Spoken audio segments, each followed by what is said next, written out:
स्ट्री गुरुकुल में आपका स्वागत है। मैं हूं तेजस्वी राज पाठक। जैसा कि लास्ट क्लास में हम लोगों ने भारतीय स्वरूप के भौतिक विभाजन को पढ़ा था, जिसमें हमने सबसे पहले पूरे भारत को कुछ भौतिक प्रदेशों में डिवाइड करा था, कुछ फिजिकल स्टेट्स में डिवाइड करा था। उन्हीं फिजिकल स्टेट्स की आगे की क्लास को आज कंटिन्यू करने वाले हैं। तो सबसे पहले जैसा आपको दिख रहा होगा, भारत के भौतिक विभाजन को हम लोग पढ़ने वाले हैं। तो सबसे पहले हमने भारत का जो भौतिक विभाजन करा था, तो उसमें सबसे पहला हम लोगों ने पढ़ा था उत्तर का पर्वतीय प्रदेश। सबसे पहला था उत्तर का पर्वतीय प्रदेश। सबसे पहले पॉइंट को हम लोगों ने पढ़ा था उत्तर का पर्वतीय प्रदेश। दूसरे की अगर हम लोग बात करें तो उत्तर का विशाल मैदान, उत्तर भारत का विशाल मैदान। अगर हम लोग तीसरे की बात करें तो भारतीय मरुस्थल यानी कि इंडियन डेजर्ट, जिसे हम लोग थार मरुस्थल के नाम से भी जानते हैं। अगर हम लोग चौथे की बात करें बेटा, तो चौथे स्वरूप में हमको द्वीप समूह पढ़ने थे, द्वीप समूह पढ़ने थे।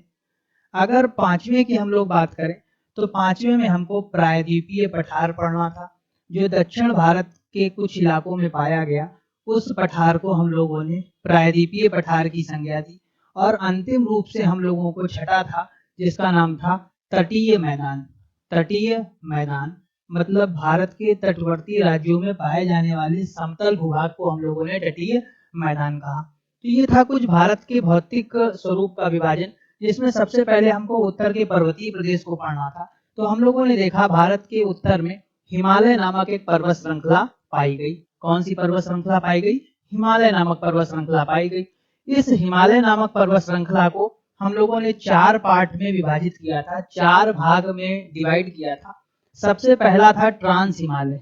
सबसे पहला जो हिमालय था, उस हिमालय का नाम था ट्रांस हिमालय। ट्रांस हिमालय के बाद जो अगला हिमालय हम लोग को पढ़ना था, उस हिमालय का नाम था महान हिमालय। महान हिमालय के बाद जो तीसरा हिमालय पढ़ना था, उसका नाम था मध्य हिमालय। कौन सा हिमालय था बेटा? मध्य हिमालय। और चौथा जो हिमालय हम लोगों को पढ़ना था, उसका नाम था शिवालिक। शिवालिक।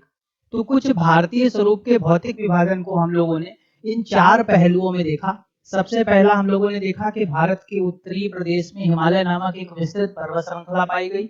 इस पर्वत श्रृंखला के हम लोगों ने 4 विभाजन किए। सबसे पहला था ट्रांस हिमालय, ट्रांस हिमालय के बाद महान हिमालय, महान हिमालय के बाद मध्य हिमालय, और मध्य हिमालय के बाद अंतिम था शिवालिक। अब इसके बाद हम लोगों को ट्रांस हिमालय के भी भागों को पढ़ना है। तो ट्रांस हिमालय के हम लोग 3 भाग करेंगे। सबसे पहली पर्वत श्रृंखला आएगी, जिसे हम लोग बोलेंगे काराकोरम। काराकोरम रेंज आपने सुना होगा, लद्दाख के क्षेत्र में विस्तृत है।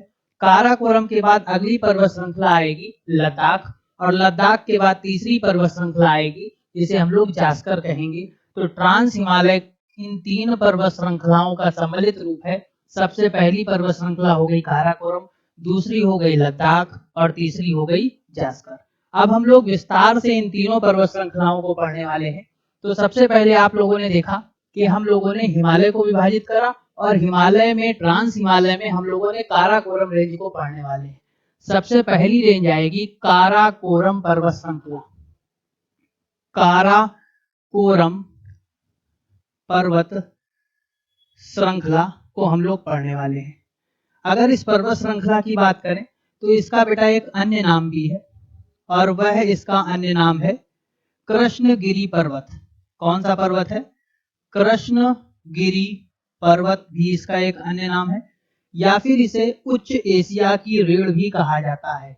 उच्च एशिया की रीढ़ भी कहा जाता है। उच्च एशिया की रीढ़ भी कहा जाता है। अगला अगर हम बात करें काराकोरम पर्वत रेंज की सबसे ऊंची चोटी कौन सी है, तो उस चोटी का नाम है केटू, और केटू को हम लोग गाडविन ऑस्टिन के नाम से भी जानते हैं। गाडविन ऑस्टिन पर्वत श्रृंखला के नाम से भी हम लोग जानते हैं। अगर इसकी ऊंचाई की बात करें तो इस पर्वत श्रृंखला की ऊंचाई 8611 मीटर है, जो कि भारत के पीओके मतलब भारत का वह क्षेत्र है जो पाकिस्तान ने अधिकृत कर रखा है, उस क्षेत्र में आती है, जिसका नाम क्या है? गाडविन ऑस्टिन। इस गाडविन ऑस्टिन का एक अन्य नाम भी है, जिसे गौरी नंदा पर्वत के नाम से भी जाना जाता है। गौरी नंदा पर्वत के नाम से भी जाना जाता है। इसी काराकोरम रेंज में एक ग्लेशियर है जिसका नाम है सियाचिन। कौन सा ग्लेशियर है बेटा? सियाचिन। इस सियाचिन ग्लेशियर पर पाकिस्तान ने कब्जा कर लिया था, जिसके चलते वर्ष 1984 में भारतीय सेना द्वारा एक ऑपरेशन चलाया गया। इस ऑपरेशन का नाम था मेघदूत। इस ऑपरेशन के तहत पाकिस्तान से सियाचिन पर पुनः भारतीयों ने कब्जा स्थापित कर लिया। अगला पॉइंट आपको एक और याद रखना है कि काराकोरम पर्वत श्रृंखला को जो विस्तार है वो तिब्बत में आपको कैलाश पर्वत श्रृंखला के रूप में देखने को मिलेगा। काराकोरम पर्वत श्रृंखला का जो विस्तार है वो तिब्बत में आपको कैलाश पर्वत श्रृंखला के रूप में देखने को मिलेगा। अब ये थी काराकोरम रेंज। अगर हम काराकोरम रेंज की स्थिति की बात करें मैप के आधार पर, अगर हम लोग देखें तो जैसा कि आपको ये चित्र दिख रहा होगा, ये कुछ इस प्रकार का भारत का आपको मैप दिखेगा। अगर इस मैप में बात करें तो यहाँ पर आपको पामीर नॉट देखने को मिलेगी, पामीर ग्रंथि आपको देखने को मिलेगी। इसी पामीर ग्रंथि से ढेर सारी पर्वत श्रृंखलाओं का भारतीय क्षेत्र में आगमन हुआ और इसमें सबसे पहली पर्वत श्रृंखला आएगी जिसका नाम है काराकोरम। इस पर्वत श्रृंखला को हम लोग के से डिनोट कर दे रहे हैं। इसके बाद अगली पर्वत श्रृंखला आएगी लद्दाख, जिसको एल से डिनोट कर रहे हैं, और तीसरे क्रम की पर्वत श्रृंखला आएगी जिसे हम लोग कहेंगे जास्कर। इसी काराकोरम पर्वत श्रृंखला का विस्तार तिब्बत में आपको कैलाश पर्वत श्रृंखला के रूप में देखने को मिलेगा और इन्हीं तीनों पर्वत श्रृंखलाओं के सम्मिलित रूप को हम लोगों ने ट्रांस हिमालय के रूप में पढ़ा। तो जैसा कि काराकोरम के विषय में आपने क्या क्या देखा, एक बार फिर से रिवाइज कर लेते हैं कि काराकोरम पर्वत श्रृंखला का एक अन्य नाम कृष्णगिरी पर्वत है या फिर इसे उच्च एशिया की रीढ़ के नाम से भी जानते हैं। इसकी सबसे ऊंची चोटी केटू है जिसे गाडविन ऑस्टिन के नाम से भी जाना जाता है और ये भारत की सबसे ऊंची चोटी है। एक पॉइंट और याद रखना, जो ये केटू है गाडविन ऑस्टिन, ये भारत की सबसे ऊंची चोटी है, किंतु ये भारत में नहीं है, भारत की सबसे ऊंची चोटी है। अब ये उस क्षेत्र में आती है जिस क्षेत्र को पाकिस्तान ने अधिकृत कर रखा है, मतलब कब्जा कर रखा है, और उस क्षेत्र को हम लोग पीओके कहते हैं। अगला है, इस केटू पर्वत श्रृंखला का एक अन्य नाम गौरीनंदा पर्वत भी है। केटू पर्वत श्रृंखला पर सियाचिन नामक ग्लेशियर पर पाकिस्तानी सेना ने कब्जा कर लिया। इसे भारतीय सेना द्वारा चलाए गए ऑपरेशन मेघदूत के तहत पुनः इस पर कब्जा स्थापित किया गया। इसके बाद हमने देखा कि काराकोरम पर्वत श्रृंखला का जो विस्तार है तिब्बत में, उसे हम लोगों ने कैलाश पर्वत श्रृंखला के रूप में पढ़ा। इसके बाद डायग्राम के माध्यम से हमने समझा कि पामीर नॉट यानी पामीर ग्रंथि से निकली हुई ट्रांस हिमालय का विस्तार भारत में 3 पर्वत श्रृंखलाओं के रूप में था, काराकोरम, लद्दाख और जास्कर। इसी काराकोरम पर्वत श्रृंखला का विस्तार दक्षिण पूर्व में तिब्बत के इलाकों में हम लोगों ने देखा कैलाश पर्वत के नाम से। अब काराकोरम के बाद अगली पर्वत श्रृंखला को हम लोग पढ़ेंगे जिसे हम लोग लद्दाख पर्वत श्रृंखला के नाम से भी जानते हैं। अगली पर्वत श्रृंखला पढ़ेंगे जिसे हम लोग लद्दाख पर्वत श्रृंखला के नाम से भी जानते हैं। लद्दाख, जैसा कि आप जानते हैं, लद्दाख की अगर हम बात करें तो बेटा इस शब्द का अर्थ होता है लाख दर्रों का घर। लाख दर्रों का घर, लद्दाख शब्द का शाब्दिक अर्थ होता है लाख दर्रों का घर। अगर लद्दाख की बात करें तो भारत का एक यूनियन टेरिटरी है, एक केंद्र शासित प्रदेश है। अगर इसके जिलों की बात करें तो इसमें जिलों की संख्या 2 है। पहला जिला लेह है, लेह, और दूसरे अगर जिले की बात करें तो कारगिल है। कौन सा है बेटा? कारगिल। अगर लद्दाख की राजधानी की बात करें तो लद्दाख की राजधानी आपको लेह देखने को मिल जाएगी। इसके बाद हम लोग देखेंगे लद्दाख में एक जगह है जिसका नाम है द्रास। ये लद्दाख में एक बस्ती का नाम है, बस्ती में ढेर सारे जन रहते हैं और ये जो द्रास बस्ती है ये भारत का सबसे ठंडा स्थान है। ये भारत का सबसे ठंडा स्थान है, भारत का सबसे ठंडा स्थान है। इसके बाद अगर हम लोग बात करें लद्दाख की विषय में, एक पॉइंट आपको और याद रखना है कि जो लद्दाख है इसकी सबसे ऊंची चोटी राकापोसी है। लद्दाख की सबसे ऊंची चोटी की अगर बात करें तो राकापोसी है, और राकापोसी की अगर ऊंचाई की बात करें तो 77-88 मीटर है। और राकापोशी की आपको एक और खासियत याद रखनी है कि ये विश्व की सर्वाधिक तीव्र ढलान वाली चोटी है। विश्व की सर्वाधिक तीव्र ढलान वाली चोटी है। विश्व की सर्वाधिक तीव्र ढलान वाली चोटी है। इसके बाद आपने एक नदी का नाम जरूर सुन रखा होगा जिसका नाम है सिंधु। सिंधु, ये जो सिंधु नदी है, जैसा कि आपने चित्र में दिख रहा होगा, ये है काराकोरम, इसके बाद है लद्दाख और तीसरे नंबर पर पर्वत श्रृंखला है जास्कर।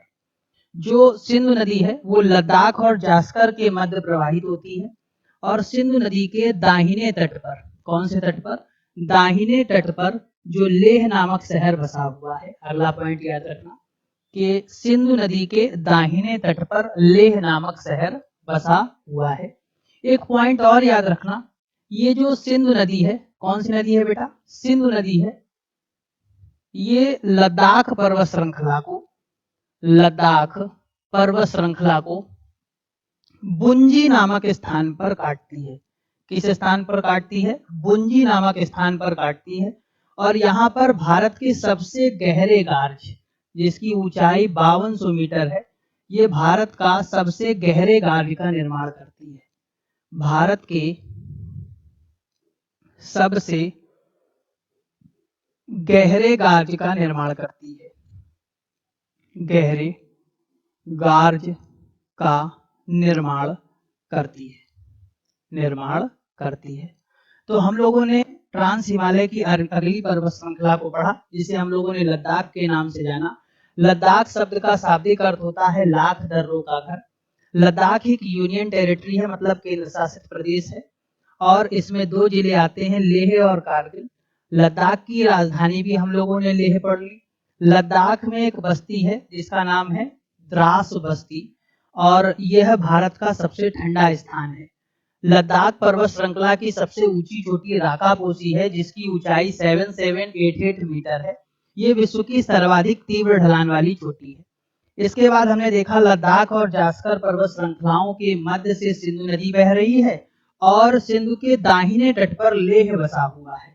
अगला देखा, सिंधु नदी लद्दाख पर्वत श्रृंखला को बुंजी नामक स्थान पर काट रही है और भारत के सबसे गहरे गार्ज, जिसकी ऊंचाई 5200 मीटर है, उसका निर्माण कर रही है।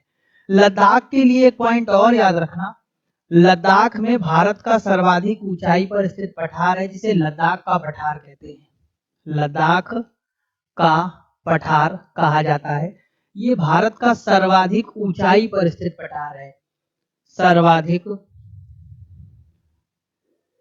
ऊंचाई पर स्थित पठार है। इस पठार को हम लोगों ने लद्दाख का पठार कहा। तो सबसे पहले हम लोगों ने देखा काराकोरम पर्वत रेंज को, इसके बाद लद्दाख पर्वत श्रृंखला को पढ़ा।